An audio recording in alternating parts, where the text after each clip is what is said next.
La SICAP SA, Société immobilière du Cap-Vert, et la Sénélec, Société nationale d'électricité du Sénégal, vous offrent votre revue de presse. Bonjour et bienvenue. Les revenus du secteur minier, sujet mis en exergue par la majorité des quotidiens parus ce jour. 236 milliards de francs CFA au premier semestre 2024, affiche Rewmi Quotidien qui nous apprend que 117 permis semi-mécanisés ont été délivrés entre 2021 et 2024. Le Sénégal entre dans le cercle fermé des puissances énergétiques.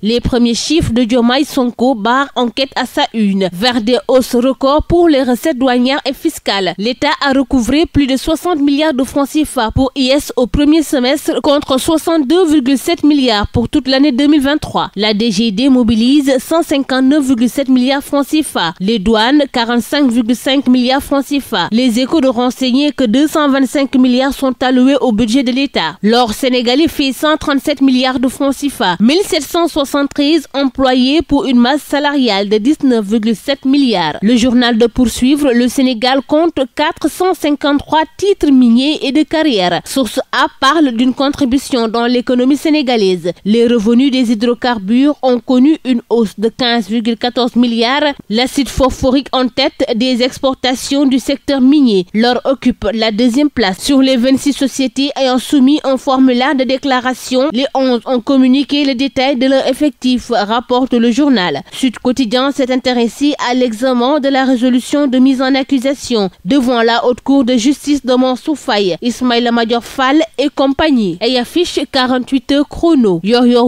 revient sur le compte rapport média mensonge de JA et s'interroge: y a-t-il une taupe de la paire au sein de la Cour des comptes? Le grand déballage de Tabaski Ngom, écrit l'Observateur. Les minutes d'un face-à-face de près de 4 heures entre l'inspectrice du Trésor et les juges d'instruction, Idrissa Diarra et Nelly Sékou-Dian. Les mots forts de l'ex-agent comptable particulier de la CRSE. La décharge de 200 millions de francs CFA et l'audio explosif. Mohamed Ba, ex-DG de la Prosi, attendu demain au pôle judiciaire financier. Le journal de s'interroger pourquoi Moustapha Diop n'est pas encore confronté à son accusatrice. Pendant ce temps, Amadou Sall est attendu devant le pôle judiciaire financier demain 7 mai. Le fils de Macky Sall fera faux bond, informe Source A, qui nous apprend qu'Amadou Sall est convoqué par le pôle judiciaire financier en même temps que Abdou Karim Mbacké, présenté comme étant son ami. Jusqu'à la semaine dernière, le fils aîné de l'ancien président Macky Sall était aux États-Unis d'Amérique et n'aurait pas décidé de se livrer à la justice sénégalaise. Le journal de s'interroger si le fiston de Tchompal dispose d'une nationalité américaine, son extradition par le pays de l'oncle Sam ne sera-t-elle pas comprise en cas de mandat d'arrêt international lancé contre lui? Au même moment, d'autres journaux ont évoqué les dialogues politiques. Thierno Alassane Sall dit niet à Diomaye dans Les Échos. Pour lui, les conditions d'un dialogue véritable ne sont pas réunies. Il parle d'une opération de communication politique dont les conclusions semblent déjà écrites. Déjà des chaises vides, renchérit Walf Quotidien qui parle de pacte déstabilisé en évoquant les menaces de grève tout azimut. C'est tout pour votre revue de la presse. À vos kiosques et très bonne lecture. La SICAP SA, Société immobilière du Cap-Vert, et la Sénélec, Société nationale d'électricité du Sénégal, vous ont offert votre revue de presse.